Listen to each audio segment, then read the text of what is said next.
హుజరాబాద్ నియోజకవర్గం లోపల సవాళ్ళు ప్రతి సవాళ్ళతో హాట్‌గా మారింది. ఇటు ఇప్పటికే ఇటు హుజరాబాద్ ఎమ్మెల్యే పాడి కౌశిక్ రెడ్డిని ఇక్కడ పోలీసులు హౌస్ అరెస్ట్ చేశారు. ఈరోజు ప్రమాణం చేయడానికి రావాలి, చెలుపూరు హనుమాన దేవాలయానికి రావాలని చెప్పి ఇక్కడ ఉన్నటువంటి కాంగ్రెస్ నాయకులు పిలిపివ్వడంతో కౌశిక్ రెడ్డి రాత్రే రావడం జరిగింది. హనుమాన్ దేవాలయానికి ప్రమాణం చేస్తానని రావడంతో పోలీసులు ఎట్టి పరిస్థితి లోపల కూడా అనుమతి లేదంటున్నారు. ప్రస్తుతం నాకు అందుబాటు లోపల కౌశిక్ రెడ్డి గారు ఉన్నారు. చెప్పండి. ముఖ్యంగా మీరు పొన్నం ప్రభాకర్ పైన ఆరోపణ చేసినటువంటి నేపథ్యం లోపల ఇక్కడ ఉన్నటువంటి స్థానిక నాయకులు మీకు సవాల్ విసిరారు. మీరు ప్రమాణం చేయడానికి వచ్చారు. దీన్ని ఎలా చూడొచ్చండి? ఆడనే అర్థమైపోయింది కదా. వాళ్ళు సవాల్ విసిరిర్రు, నేను వచ్చిన. ఆన్సర్ అదే కదా. నేను దేవుణ్ణి చాలా నమ్ముతానండి. ఇప్పుడని కాదు, నేను చిన్నగున్నప్పటి నుంచి నా తల్లిదండ్రులు నేర్పిన సంస్కారం, నా సతీమణి కూడా విపరీతంగా మేమందరం కూడా పూజలు దేవుణ్ణి నమ్ముతాం. వాళ్ళు చేసిర్రు. నేను వేసుకుంది కూడా ఇది తిరుపతి వెంకటేశ్వర స్వామి కండువా. తిరుపతి వెంకటేశ్వర స్వామి కండువా వేసుకుంది. నేను బాజాబ్తో ప్రమాణం చేయడానికి నేను వచ్చిన.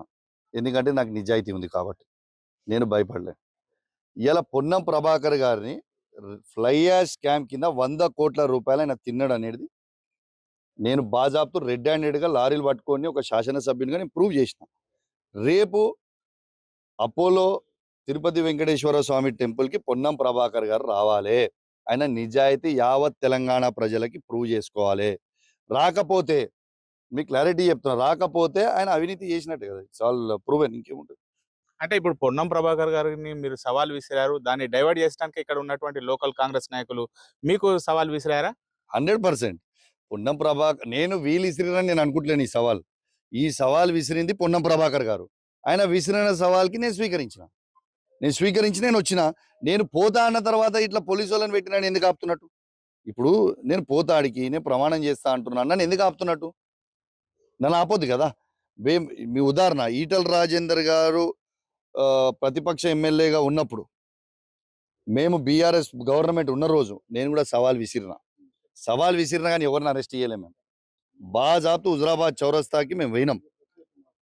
ప్లస్ మేము పోయినాము, ఆడ ఉన్నాము. అప్పుడున్న ఎమ్మెల్యే గారు రాలే భయపడి. ఇవాళ మేము అట్లా లేదు కదా. మీరు స్వీకరించి మేము వచ్చిన, మీరు గవర్నమెంట్ ఉంది తీసుకొని పోండి, వీఆర్ రెడీ. నేనేమంటున్నా, ఎవ్వరు అవసరం లేదు భయ్. నేనేమంటున్నా, నాతో వచ్చే కార్యకర్తలు కూడా ఎవ్వరు రారు, అందరిని అరెస్ట్ చేసి ఆల్రెడీ ఎవ్వరు అవసరం లేదు. నేను సింగిల్గా వస్తాను. నాకు పోలీస్ ఎస్కాట్ ఇవ్వమని చెప్పారు. మీరు ఒక్క నిమిషం పోలీస్ ఎస్కాట్ ఇవ్వండి, మీ పోలీస్ భద్రత సింగిల్గా వస్తా. ఓన్లీ 1%. ఆడ కూడా ఎవరు అవసరం లేదు. 1% వచ్చి ఆడనే ప్రమాణం చేసిపోతా. నన్ను తీసుకుపోయే దమ్ము వాళ్ళకు ఉందా? లేకపోయినా కూడా నేను ప్రమాణం ఇక్కడనే చేస్తా. గ్యారంటీ. నన్ను వీళ్ళు తీసుకుపోతారని నేను భావిస్తున్నా. కొంచెం సేపు ఆగమన్నాడు సిపి గారు, ఆగమంటే నేను ఆగుతున్నా. ఇప్పుడు కూడా నేను నా పూర్తి నమ్మకం ఉన్నది తీసుకుపోతారని. తీసుకుపోనిస్తే వాళ్ళు ఎస్కాట్ పెట్టి తీసుకుపోతారేమో, వాళ్ళు వచ్చింది కూడా అందుకే అని నేను అనుకుంటున్నా. వాళ్ళు నన్ను తీసుకుపోనిస్తే ఆడ ప్రమాణం చేస్తాను. హనుమాన్ టెంపుల్ దగ్గర 144 సెక్షన్ విధించాము, ఎలాంటి అనుమతులు లేవని చెప్పి పోలీసులు. 144 సెక్షన్ ఎంతమందికి? 100 మంది 1000 మంది పోతే 144 సెక్షన్. నేను సింగిల్ పోతా అంటున్నా కదా. సింగిల్ పర్సన్కి 144 సెక్షన్ ఏముంది భయ్? నేను ఒక్కనే వస్తా, సిఏ గారితో పోతా, ఎస్ఐ గారితో పోతా, యావత్ పోలీస్ కానిస్టేబుల్ సెక్యూరిటీతో పోయి వస్తా. ఒక్కనే ప్రమాణం చేస్తే ఎవరు అవసరం లేదు. ఓన్లీ 1%. మా ఒక్క కార్యకర్త కూడా రాడు. ఒక్క కార్యకర్త వచ్చినా నా బాధ్యత. చలో స్వీకరించు. ముఖ్యంగా మీరు కాంగ్రెస్ పార్టీలోకి రావడానికి ప్రయత్నాలు చేస్తున్నారు కాబట్టి పొన్నం ప్రభాకర్ ఆరోపణలు చేస్తున్నారు అని చెప్పి ఇక్కడ స్థానిక ఉన్నటువంటి నాయకులు అంటున్నారు. దాన్ని ఎలా చూస్తారు? మీకు నేను నిజంగా జాయిన్ అవుతా అనుకుంటే పొన్నం ప్రభాకర్ స్థాయిలో నేను ఉన్నానే. నేను ప్రాణం అయినా కేసీఆర్ గారిని ఇచ్చిపెట్టి పోయేది ఉండదు. గుర్తుపెట్టుకోరు మీరు. ప్రజలు నన్నిడ బీఆర్ఎస్ పార్టీ కేసీఆర్ గారి బొమ్మ మీద, బీఆర్ఎస్ పార్టీ గుర్తు మీద నన్ను గెలిపించారు. నేను నా హుజరాబాద్ నియోజకవర్గ ప్రజల్ని మోసం చేసి పార్టీని ఇచ్చిపెట్టి పోవాల్సిన అవసరము నాకు లేదు. ఎటు పరిస్థితిలో పార్టీని వీడేది లేదు. వీడినోళ్ళని కూడా ఎవరిని ఇచ్చిపెట్టేది కూడా లేదు. దానికి స్వయంగా నేనే చెప్పిన కదా నిన్న ప్రెస్ మీట్ పెట్టి. కాబట్టి ఇట్లాంటి చిల్లర ఆరోపణలు చిల్లర కాదు. నువ్వు చేసిన కాంగ్రెస్ పార్టీ చేస్తున్న అవినీతి మీద నేను మాట్లాడదలుచుకున్నా. ఇలా 6 నెలలు కాలే 6 స్కాములు చేస్తారానే. నేను ఇంకా వేస్తున్నా.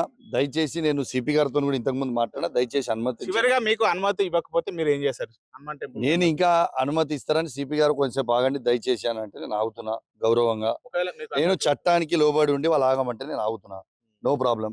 సిపి గారు నాకు ఖచ్చితంగా ఇస్తారని నాకు పూర్తి నమ్మకం ఉంది. వాళ్ళు ఇవ్వకపోతే నెక్స్ట్ ఏం చేస్తా అనేది నెక్స్ట్ నిర్ణయం తీసుకుందాం. వాళ్ళు చేయకపోతే ఇక్కడే చేస్తా ప్రమాణం.